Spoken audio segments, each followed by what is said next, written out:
when I talk.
Hey, what's going on, guys? Welcome to another incredible episode of Vigilantes Radio Live, right here on iHeart Radio, and I am your host, Deanie. So, welcome back again. This is session 2 of a conversation with Tyler Ray Mitchell. So, before we get into it, don't lose sight because this is the frequency of the fearless. This space, it's sacred. It's where artists don't just talk, they testify, where every brushstroke of pain becomes a portrait of purpose. And when you've been through enough, when your art becomes your oxygen, your message doesn't whisper anymore, it roars. And if you ever felt unseen, unheard, or underestimated, this right here is for you. And this is this just ain't radio. This is revival for your mind, body, and spirit. This is Vigilantes Radio Live. Our returning guest is an artist whose voice doesn't just reach ears, it hits hearts. Tyler Ray Mitchell is back in the building, and this time it's deeper, more intentional, and even more vulnerable. From the spiritual to the sonic, Tyler has evolved into a force of emotional truth, blending raw lyricism with soul rooted storytelling. His story isn't just about music, it's about growth, conviction, and impact. So we had a great first session, but this one's about stepping into a higher frequency. So please join me in saying welcome, friend, to the returning and ever evolving Tyler Ray Mitchell. Hey man, what's up? Welcome back. Hey, how's it going, man? I'm really happy and grateful to be back. Appreciate everything you're doing. You're muted, I believe. Am I muted? Can you hear me now? Hello? Okay. You can hear Yeah, me? there you go. I hear Oh you. yeah. I was just saying, man, I really appreciate being back, and I'm grateful to be here, man. It's just as our conversation last time was, whew, it was good. It was fire. So I'm really happy to be back. Indeed. Keep that fire going. Throwing some logs on it. Indeed, man. You were taking us higher, man, backstage. As I told you last time, man. It's like the backstage banter, man, is it's sometimes a powerful thing. It's a powerful exchange. And you were dropping some gems, man, some elevation for the people if only they heard what you were saying. So I hope that we could stay in that same vein where you're taking us higher. Yeah, one of my favorite allegories is the ghost in the elevator. Mm. He's there to lift your spirits. Nah, Yeah, right. No. All right. So I guess, man, we were talking about, you know, changing your trajectory or coming to a point where you realize, you're meant to do other things, and along the way, I always tell people like this, man. If you're a light, you're going to attract those ugly bugs that come in the nighttime. The ones you kind of go, ooh, it makes you shiver and shake if you're not used to the outside, are bugs. The moths. I'm not saying that these bugs are ugly, but sometimes they just make you jump. They're jeepers creepers. Yeah. Beetles and all that, all the buzzing. But uh, and I don't know why they're attracted to the light, even though it's going to zap them. And over time, that light takes enough hits from these bugs, and it goes out. Mm. It's depleted. Yeah. It's given all that it could as a light. Mm. Yeah, that reminds So, me of the candle metaphor when behold the candle, how it gives it light, and how it gives it light, how it gives its light, it drips its mhm, life away drop by drop to give its flame. That's what that reminds me of, a little saying. man, But moths, man, I love moths. They're made from the dust, and they fly around, right? And they hit the light. They're like yeah, they go V line for the light. yeah, If every only the time, flame didn't burn them. so, every so time, sometimes when we're shining down our heat, we got to have the little burner. We got to have the burner controller on. yeah, Some people, you want to get the heat just hot enough to to keep them around, so you can give the fire. To me, has always represented education, yeah, and a lot of the holy books are like fire, brimstone, all this stuff. But really, I think fire symbolically represents purification, or really purification is an education that a person embodies through insight. So these bugs, though they're attracted to the light, if we turn down our flame, pretty douse it down for them, maybe that's enough for them to stick around and get what they need and send them on their way. Maybe have a little bit of food or something for them. mm, Or, yeah, attracting the souls is a great gift, but the problem is when we attract them, we don't know what to do with them.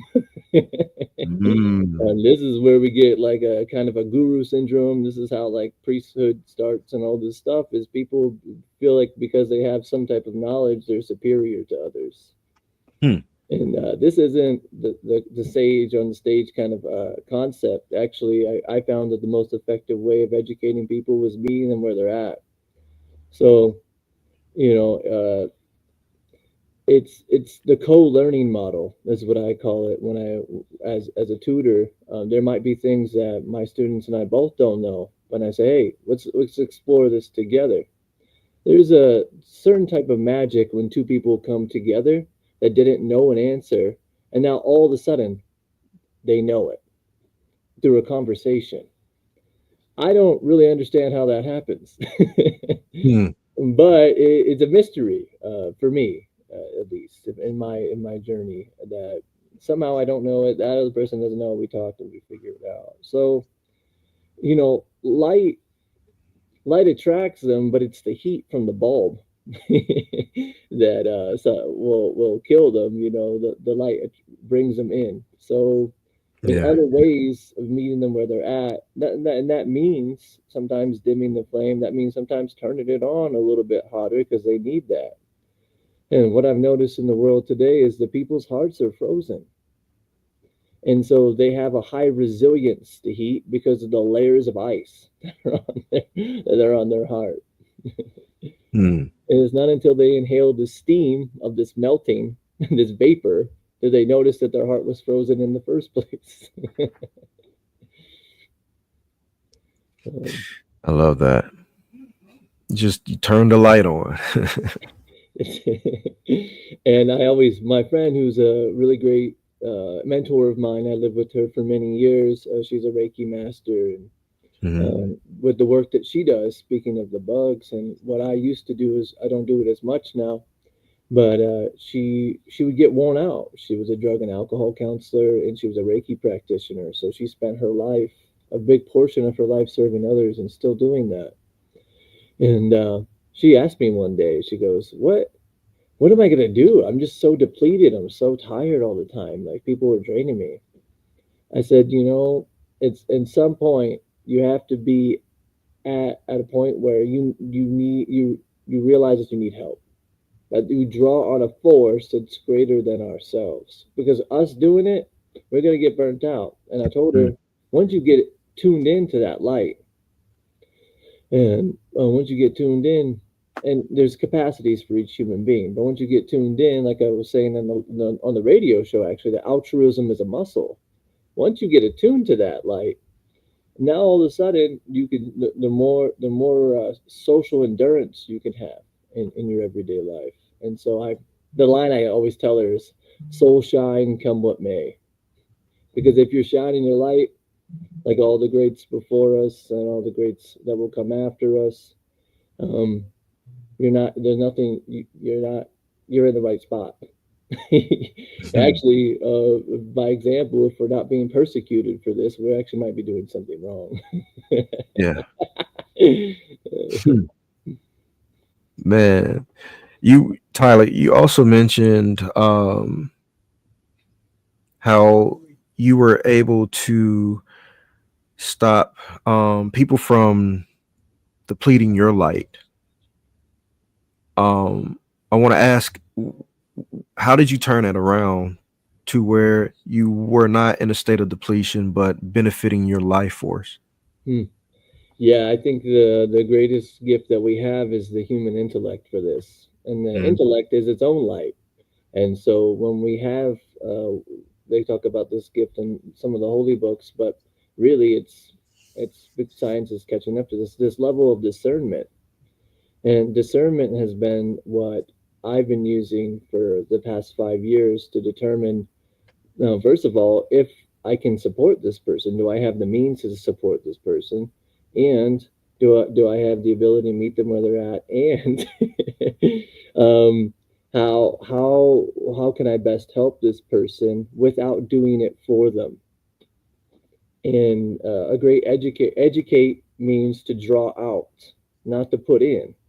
mm, So we have to be discerning enough as teachers and educators, and we're all teachers and educators, and we're all also students. I think this. And so when we're doing this, we have to be able to be wise enough to scaffold, meaning like layer up and get them to do the steps to get to mm, where they need to be to help themselves. And that's really hard when when people are hurting and suffering. But that's all the more reason for us to, I mentioned the last show, to follow the acronym SCAR: study, consult, action, reflect. This methodology has been very helpful for me throughout at least my adult life. My teenage life and young adult life, man, I'm still learning. mm. Indeed. So you tie in prima materia with friendship and healing. What role do relationships play in our personal transmutation process? Yeah, that's a good question. The prima materia means the first material. So in alchemy, they take raw material, which is their first material, and then they turn it into something else. Generally, it's reference lead into gold or copper into gold, and the like. And so when it comes to uh, doing that for ourselves with prima materia, friendship implies a boat. And I think we all should get on board because um, there's some ships that are fastly sinking, Hmm. and this friendship is anchored in love. And so, uh, prima materia means that actually, when we come from the womb of our mother, we are the material that we have to work with. Now, we didn't show up here on the planet by ourselves. We showed up with other human beings around. And so it is said in Jungian psychology that everyone is a mirror for everyone else. So we kind of get a gauge on where we're at in life because we get checked. I mean, I know I do throughout the day. If I'm reflecting on how my day went, there was times where I could have been a little bit better. And how do I know that though? Because there's a gauge, there's a mirror in front of me. Even now, there's a camera in front of me and mirroring back all the movements that I'm doing. So, this world, in some traditions, without getting too specific and too historical, this world is a mirror. It's the mirror world, kind of like Doctor Strange in a sense. When he gets into the mirror world, it was a safe place to practice his powers. So, physically, it's maybe not the safest place to practice our powers, but psychologically and spiritually, it is a safe place because we're here to grow and learn and develop those powers. So when Hmm. you find friends that are have this growth mindset, you need other people to reflect back to you so you can make the corrections. That's why we have coaches. That's why we have teachers. That's why we have educators, so they can reflect back to us what we need to fine tune and correct. And then there's also systematically systems in our own bodies and minds and spirits that if we reflect on like our day, we could see where we didn't feel like something was right. We could make those fine tunements and corrections. Absolutely. Um, People are awakening to the knowledge of masculine and feminine energy. You referenced this in your book with the symbol of the philosopher's stones. Mhm. Do you think we really understand these energies? You know, I use the framework of Western alchemy to give this explanation because most of this book was written, that part section was written for the New Age community specifically. That Hmm. being said, um, there are traditions that what's feminine in one tradition is masculine in another tradition. What's masculine in one tradition is feminine in another tradition. Um, Even the words for sun and moon, which moon represents feminine energy in the Western alchemical sciences, and sun represents the masculine aspects of alchemy. But really, the goal is to get a person to realize to enter a state of homeostasis or balance. And what these energies represent are qualities and attributes. So we have to get beyond the idea of feminine and masculine because it's cultural context. I mean, if you our cultural context for it is skewed and is more open to exploration at this point in time in our history. But there's other cultures that have been uh, subscribing to this type of mentality for thousands of years. So, really, the main point of understanding the feminine and masculine is for a person to understand the qualities and attributes. Like, for example, the sun represents masculinity in the sense that it penetrates and it nurtures life. The moon represents the cool light that is given to the planet, and the roots of plants grow at night. So there's this interesting mystery about the moonlight, and in some alchemical practices, the moonlight was used to transmute metals. And there were certain rituals that you would do to do this, though it may be symbolic. Um, so you have the heat and you have the coolness, and so understanding without getting too very specific and long on this subject, there's qualities and attributes that represent. If we can embody those, feminine and masculine, those concepts go away because that dissolves and it enters into a state of unity. Hmm. And if you look into prima materia, you might find the chimeric monster. That's the representation in some traditions. The chimeric monster was a hermaphrodite. It was a male and a female combined into one. And this Okay. represented that state of unity. And there's some traditions that believe that we actually started that way, that we were male and female, and then we separated and became two different species, that we actually came from a hermaphroditic um, culture. originally. This is just some of the practice, some of the histories. Okay. In which in which practice is this viewed in? Um, I've never heard it. If you look at Manly P. Hall's Secret History of the Ages, and you look in the section of alchemy, Hmm. underneath that, he goes into it. Manly P. Hall did a lot of history and research on occult mysteries. Right. Alchemy was one of his main things. So I get this idea, the hermaphroditic monster. You can look it up. I mean, you can just there's images, and you can find it very pretty easily. Right. But it would kind of make sense if Eve came from the rib of Adam or the ribosomes of Adam or whatever it is, and Uh, it was split from him. I mean, Disney, a lot of these creation stories go like this. Indigenous ones. Um, I didn't go into firm detail in the book. Like I said, it was a middle school level book, so I wanted to make sure my middle schoolers could read it. yeah, yeah. I could see where we could say a rib turns into a person is alchemy Hmm. in some sort. And in my book, I actually footnote where to find the specific source I got it from. His name was like Paul Lampert, Paul something. I don't know. It's not Lampert. It's some other guy. But I did put everything in my book. I footnoted for so people can go and reference the things that I'm writing about. I'm not an expert in this field. I'm just an ordinary amateur person that's interested in these subjects. Yeah. Speaking of reference, you also reference Rami's quote, "You are not a drop in the ocean, but the ocean in a drop," which you said before.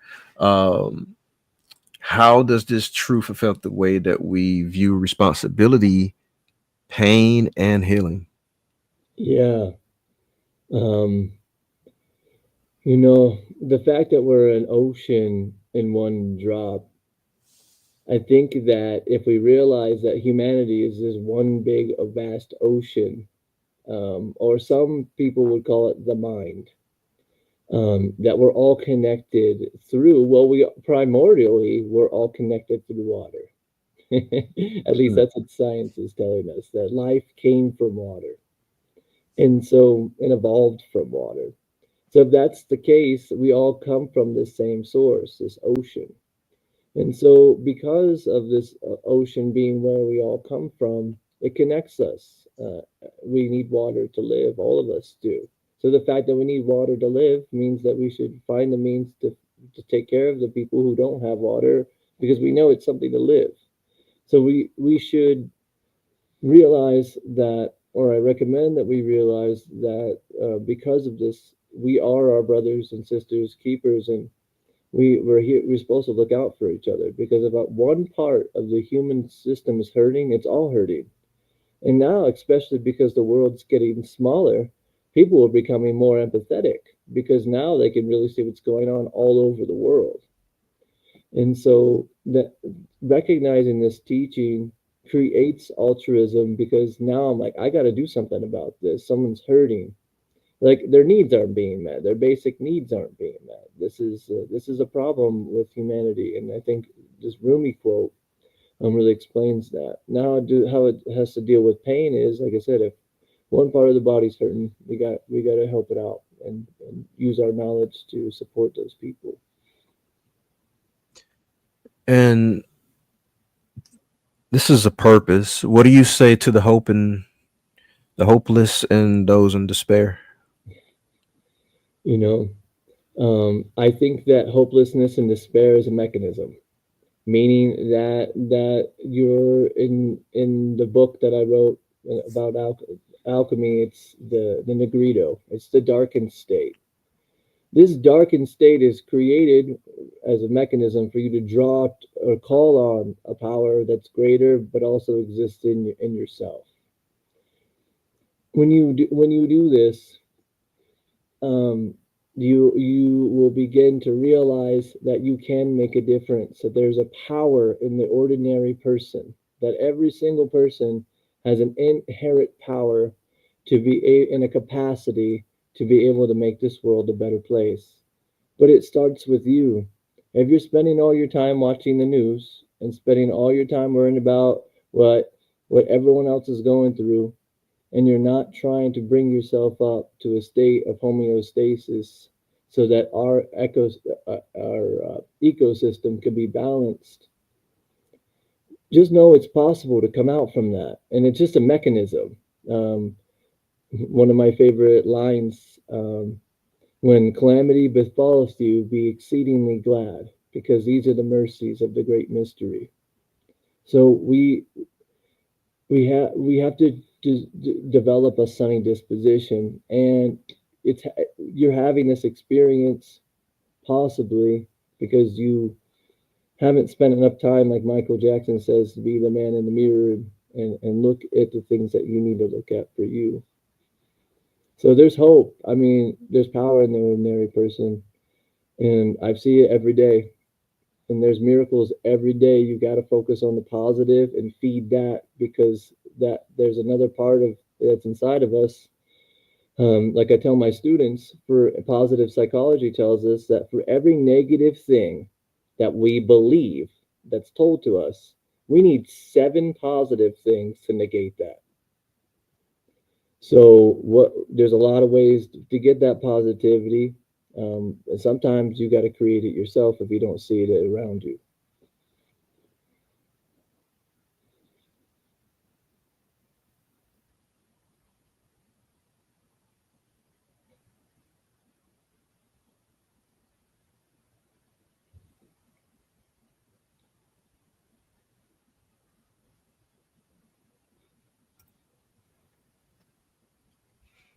And what would you say is the first step into noticing what's around you? The first step is to get out of your own way. Mm, You got to get out your own way, because what happens is the Buddhists call it the monkey mind. There's this, or in transactional analysis, they call it the parent tapes. There's these voices in your head that aren't yours, that you've acquired over a series of time, that doesn't have to be your story. Those voices aren't your voice. You're the thing who's processing and listening to those voices. So you can, at any, life is a blank slate. You decide how you write your story, not those voices in your head. So the first thing is get out your own head. Stop mm, talking to yourself.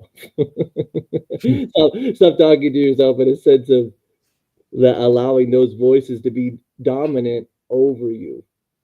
mm. Because, like I said, for every negative, you got to have seven positive, and that's a lot of work. So meditation practices are always good, so you can see what's going on in there and learn how to detach from those voices and those thoughts. Um, but the first step is get out your own way, really. Yeah. All right. And I could imagine they could find more about that in the great work. Oh yeah, Um, there's reflective journal questions throughout. Yeah. all right. There's also some poetry in the book as well. Oh yeah, yeah. Can you talk about that? Yeah, I would love to talk about that. Actually, yeah, I would love to talk about that. You mind if I drop one? Sure. I would love that. All right. Let's see. Let me see what I got here. Let's see here. I didn't have one in mind, so I'm just rolling here. Okay, here is one. Actually, let's go with yeah, let's do that one. Mm-mm. Something into nothing. This is a poem that I wrote. A vanish of real, accentuating surreal, a globe of infinite wonders, dreams lifted by slumber. Infinite skyscrapers fill the spaces, concealing all the unknown places. Days that pass by and by, the echoes of a lonely sigh, harnessing accumulated mass, a world of imaginary gas. I sit by the water day by day, a breeze blows. nothing, I say. Ah, I love it, So, man. thanks, That's beautiful. man. I appreciate that. Yeah. The poetry aspect, when I was writing the book, I was like, well, how how do I get the people that aren't going to get the logistics of this, but still have something for them to chew on? So I'm like, Mhm. I'm thinking like my artistic friends. I'm thinking my people that are really in the abstract, and my lyricist friends. I'm like, well, I'll just write some lyrics. I'll make the poems and attempt to say the things that I can't say.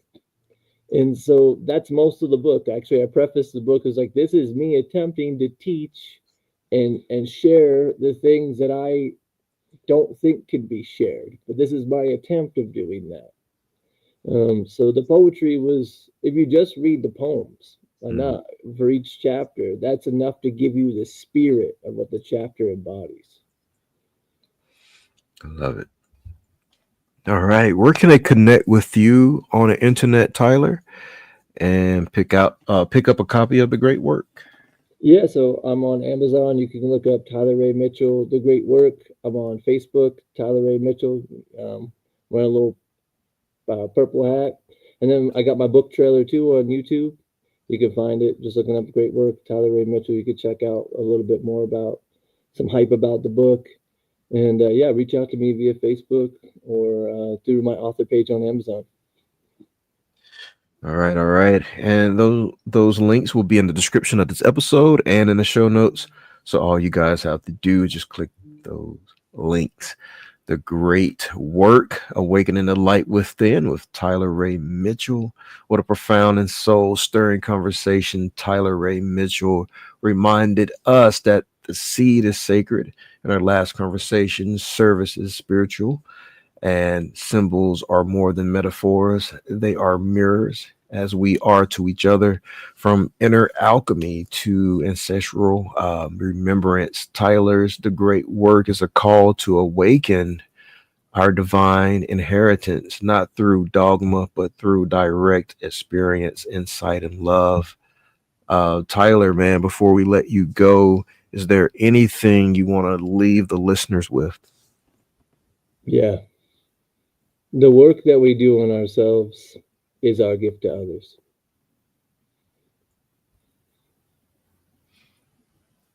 Right. Simple but impactful and so true. If this conversation stirred something inside of you, follow Tyler Ray Mitchell and get your copy of The Great Work. Subscribe to Vigilantes Radio. Leave us a rating. Share this episode with your community. And if you want to support our mission, you can head over to buymeacoffee.com/Vigilantes Radio. Until next time, do the work, walk in light, and keep rising. Thank you so much, Tyler. Thanks, Danny, for another easy one. I appreciate it. All right, man. Talk soon. Hey, blessings.